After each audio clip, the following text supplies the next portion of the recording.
কসবা কদমতলির মুড়ো জমার টাইমে যদি দুইটা পুলিশ খেরুই থাকে আর যখন হুন্ডা চালাইয়া যাইতে লইছিল জমার টাইমে আস্তে করে দাঁড় করাইয়া কইছে কয়টা বাজে কয় 1:30 কয় জামাত হয় কয়টায় জমার জামাত কয় 1:30 তো তোমরা হেন এমনি আটতে আসো করবার কি এই হ্যান্ডকাফ লাগা দুইটারে এখন পুলিশে যখন দুইটারে হ্যান্ডকাফ লাগাইছে তখন হ্যান্ডকাফ লাগাইয়া কদমতলির মুড়ি তো তারে হতাই রাখছে তখন যে যাইতে যে কি তারে কয় নামাজ পড়ছি না দেখিয়া এখন যাবারা আরেকবার বাড়ি আসছিল আপনার সয়দাবাদ হ্যাঁ হিন্দা যাইতে লইছিল দেখছে দুইটারে হতাই রাখছে হ্যাঁ ফোন দেওয়া কয় ফুট করে কাপ বাবি তো দহন আর কয় বসি তো না দুইটা ইতি আছে বান্দা বান্দা কাপ ওসুন তো কৌশল তো না বিচুর দুইটারে যদি হতাই লইতে পারো কদমতলির মূল পুরো কসবা উপজেলায় বেড়াবাজি থাকবে না ঠিক কিনা বলো গ্রামে গ্রামে পুলিশ যাওন লাগে না কারবার গড়াইলেও যায় এক জায়গাতে ঠিক কিনা কও এর লাগে নবীর এই কাম করছো এই বুঝাইয়া বুঝাইয়া বুঝাইয়া বুঝাইয়া নবীর ইসলাম কায়েম করলে পারতো কিন্তু বুঝার লগে লগে কোরআনুল কারীমের 500 আয়াত যেগুলোকে হাকামুল কোরআন বলা হয় এই 500 আয়াত নাজিলের কোনো দরকার ছিল না ঠিক কিনা কও করো কইরো না ধরো ধরো না খাও খাইও না যাও যাইও না এগুলোর কোনো দরকার ছিল না এত কিছুর পরেও মক্কায় যখন নবী দ্বীনের দাওয়াত দেওয়া শুরু করলেন 13টা বছর দাওয়াত দেওয়ার পরে এবার একটা ওখানে উচিত কথা কইবে যেটা কইতাম এটা শেষ করে নাই তাইলে আমরা কি ফরজের গুরুত্ব বেশি না নফলের গুরুত্ব বেশি তো ফরজ লইয়া ফিডাফিডিও না নফল লইয়া মুস্তাহাসান লইয়া যেটার বিচারে কিছু ভাবা যায় না সেইটা লইয়া ফিডাফিডির যে দমাদম যাইতে আছে কারবার কি এটা হলো শয়তানের কারবার শয়তানে চিন্তা করছে এই গুস্তর জায়গা যদি তার মুলার দ্বারা দিয়া খাওয়াইতাম পারি খারাপ কি তেফানা গুস্ত খাওয়াই দিছে মুলার দ্বারা দিয়ে উঠকি দিয়া তো শয়তানে জিতছে আমরা ঠকছি ওই আমরা করাম ফরজ আমরা ফরজের তো সোডাইয়া আমরা সুন্নত মুস্তাহাব নিয়ে ফেস লাগাই দিছে আমরা এটি লুয়ে ফিটাফিটি করতে আসি ফরজের খবর নাই সারাটা জীবনের নফল দিয়ে একখানো করলে আব্বা আপনি কি একটা ফরজ বানাইতে পারবেন কথা কনফার্মেন আর আমি মনে করেন কইলাম যে এই আজকে থেকে ফাগড়ি বান্ধা সুন্নত তা আপনি মনে মনে কইতেছেন আরে জীবনে তো আর ফাগড়ি বেঁধে গেলাম না হুজুরেও কইল রায় তো গাড়া হইছে এই আজ বান্ধনের সময় হেতে মাহফিলের ফিসি দিয়া সিফাত কেসের লুঙ্গিটা টান দিয়া মাথাত বান্ধা লাইছে ফাগড়ি বান্ধা সুন্নত তো ফাগড়ি বান্ধা যে সুন্নত কইছিলাম এটা কি ফরজ বাদ দিয়া মামা কথা কথা তো ফরজ বাদ দিয়া আরে সালাদ হইলে ভালো গুস্তের লগে না তুই ভাতের লগে সালাদ দিয়া রাখছো কীর্তি বাসের লগে গুস্ত হইব মাছ হইব এরপরে না সালাদ দিলে বালা না দিলেও বালা সুইটা লাইতেছে তো এমনি তো তুমি গুস্তের লগে খবর নাই মুরগির লগে খবর নাই মাছের লগে খবর নাই ভাত আর সালাদ দিলে তার সেতু উঠানোর কথা না তোমার ফরজের লগে খবর নাই ওয়াজিবের লগে খবর নাই তোমার এই নাভি থেকে হাঁটু পর্যন্ত ঢেকে রাখা ফরজ তুমি এই ফরজের খবর নাই তুমি হুনছো না গাইছো হুজুরে কইছে ফাগড়ি বান্ধন সুন্নত এর লেগে তুমি আন্দাই লুকিয়ে সেটা লুকিটা টান দিয়ে ফাগড়ি বেঁধে আসতে আসো তোমার এই কিতা কইবে আমি জিগাইম কে তোমার আপনারা সকলে তো জানে কিতা না কইব কথা কর কয়ের দরকার নাই তো ধর আইসে না কই কথার কথা নাউজুবিল্লাহ কইতেন না জোরে কইতেন না নাউজুবিল্লাহ কথা তো আরেকটা মনে পড়ছে নোয়া গেলে হুজুর এসে ওয়াজ করতো নোয়া গেলে হুজুর আর আমার বুদ্ধি বেশি তারা ওই ডাব খায় তো বেশি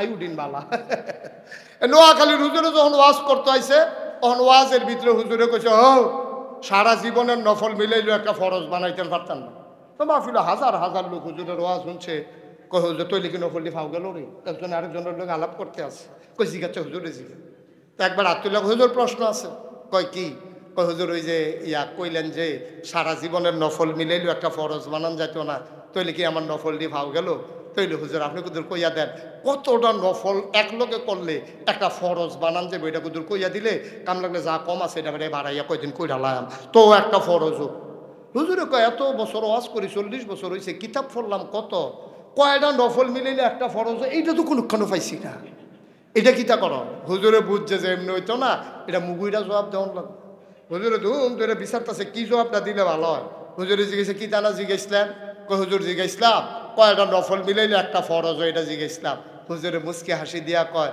যতটা সুপারি গাছ মিলাইলে একটা নারিকেল গাছ হয় 1 কোটি সুপারি গাছ মিলাইলে একটা নারিকেল গাছ যেমন বানানো যাবে না আব্বা সারা জীবনের নফল মিলাইলেও একটা ফরজ সেজদার সমান বানানো যাবে না ঠিক কিনা এই জন্য মাথার টুপি মাথায় রাখতে হবে যদি এটার দাম 10 টাকাও হয়। পায়ের জুতা পায়ে রাখতে হবে যদি এটার দাম 10,000 হয়।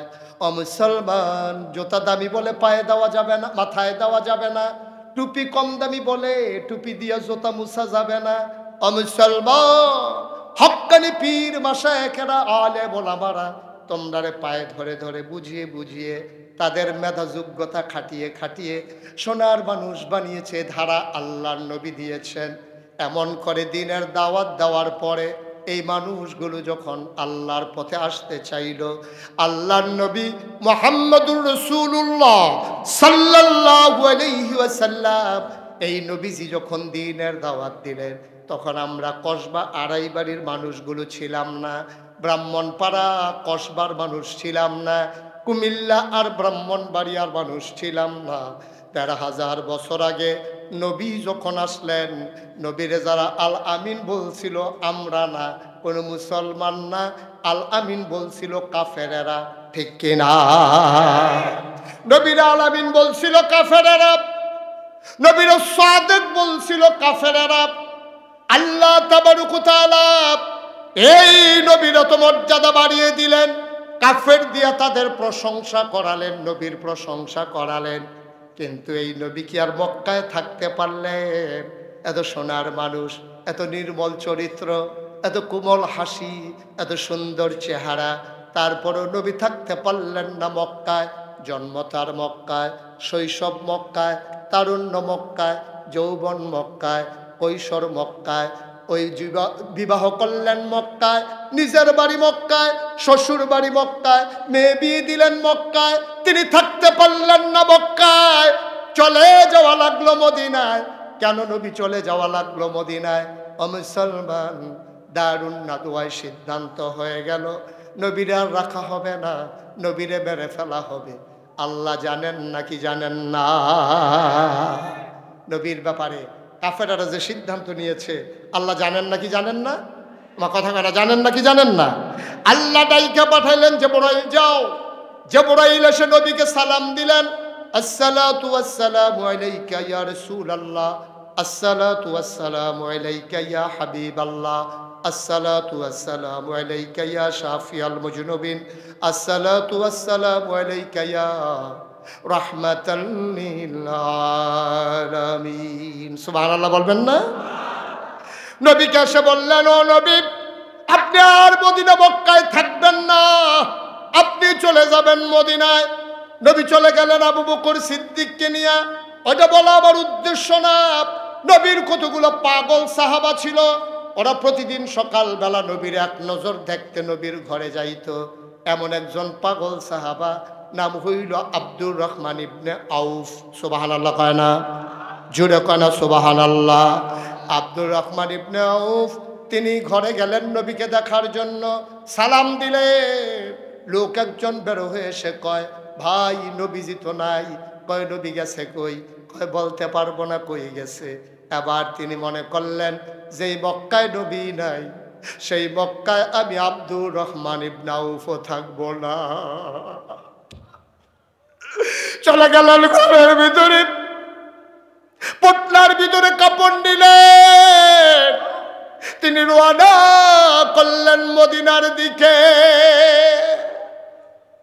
সীমান্ত চৌকি বসানো হলো, কোন মুসলমান যেন মক্কা ছেড়ে মদিনায় যেতে না পারে। কাফেররা জায়গায় জায়গায় যুবকদেরকে বসিয়ে দিল। যুবকদের হাতে ধরা পড়ে গেলেন আব্দুর রহমান ইবনে আউফ।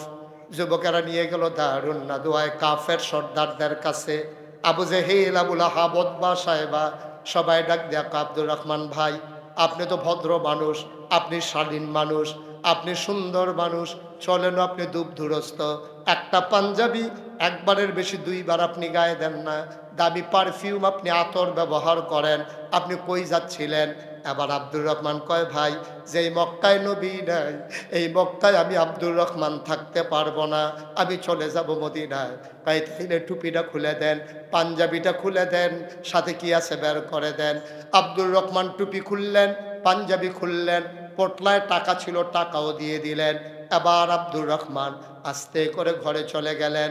রাত গাঢ় হয়, সবার ঘুম আসে, আব্দুর রহমানের চোখে ঘুম আসে না। আমার নবী নাই, এই মক্কায় আমি থাকতে পারবো না। আব্দুর রহমান ঘুমাইতে পারেন না। শেষ রাত হয়ে গেল, পাখিগুলো পন্ডিরে ঘুমিয়ে পড়ল, গরুগুলো গোয়াল ঘরে, বাওয়ারিশ কুকুরগুলো নিরাপদ আশ্রয়ে। আব্দুর রহমানের চোখে ঘুম নাই। প্রিয়তম স্বামী প্রিয়তমা স্ত্রীকে নিয়ে ঘুমিয়ে পড়েছে। ছোট্ট শিশু মায়ের বুকে মুখ রেখে ঘুমায়। আব্দুর রহমানের চোখে ঘুম নাই। তিনি ছেঁড়া একটা লুঙ্গি পরে রওনা করলেন মদিনার উদ্দেশ্যে। যুবকেরা ইতিমধ্যে ঘুমিয়ে পড়েছে। আব্দুর রহমান সীমান্ত বেল্ট পার হয়ে গেলেন, ক্রস করলেন মক্কার সীমানা। রাত যতই বাড়ে আব্দুর রহমান শুধু হাঁটেন, দিনের বেলা গুহার ভিতরে লুকিয়ে থাকেন। একদিন শেষ রাতে তিনি একেবারে অনেক দূর পৌঁছে গিয়ে খেজুর বাগানের ভিতরে লুকিয়ে পড়লেন।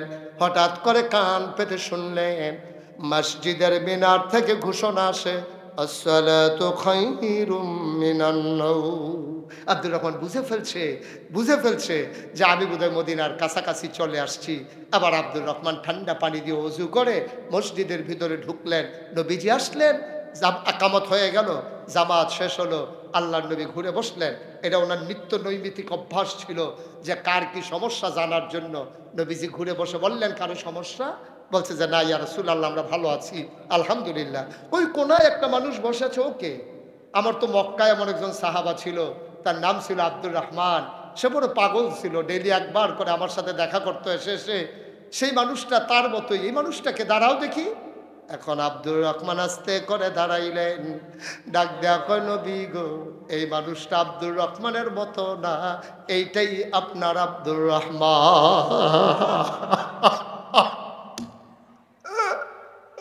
এটাই আপনার আব্দুর রহমান।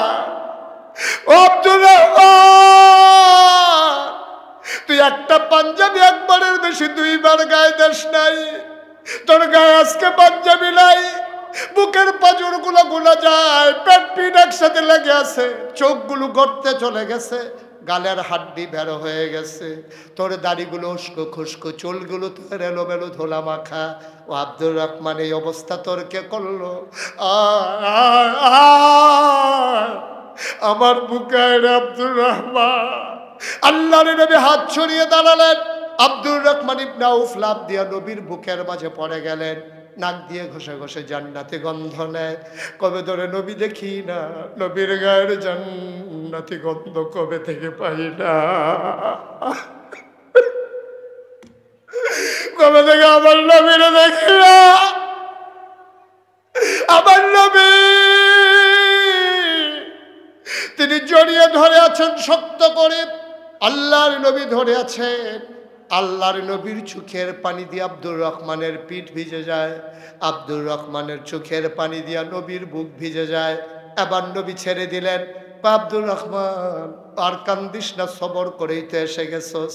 আব্দুর রহমান কয়, নবী গো, ওরা আমার পাঞ্জাবি টানতে দেয় নাই, ওরা আমার টুপি টানতে দেয় নাই, আমার পাঞ্জাবিটা রেখে দিয়েছে, কাপড় চুপড় রেখে দিয়েছে। আমার অপরাধটা কি? জীবনে কারোর সাথে দুর্ব্যবহার করি নাই, অসৎ আচরণ করি নাই, কারোর সাথে লেনদেন খারাপ করি নাই, অন্যায়টা কি আমার? ও নবী, আমার কি অপরাধ? আল্লাহর নবী রেখে কয়, তোর ওই অপরাধ যে অপরাধ আমার অপরাধ। আমিও তো থাকতে পারলাম না মক্কায়, আমার যে অপরাধ তোর তো সেই অপরাধ। অপরাধটা কি? আল্লাহর নবী কয়, ওয়ামা নাকামু মিনহুম ইল্লা আইয়ুমিনু বিল্লাহিল আজিজিল হামিদ।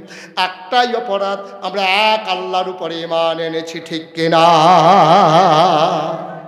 আড়াই বাড়ির মুসলমান, মনে রাখতে হবে, যে পথ নবীর পথ, যে পথ সাহাবায়ে কেরামের পথ, যেই পথে আমরা নেমে গেছি, এ পথ কখনো কুসুমাস্তীর্ণ ছিল না, এ পথ কণ্টকাকীর্ণ। এ পথে চলতে গেলে পা হবে রক্তে বিচ্ছিন্ন, রাস্তা হবে রক্তে রঞ্জিত। এই পথে চলতে গেলে মামলা হবে, হামলা হবে, জাল জুলুম নির্যাতন হবে, প্রয়োজনে জীবন দেওয়া যাবে, ইমান দেওয়া যাবে না। রাজি আছো কিনা হাত তুলে দেখা।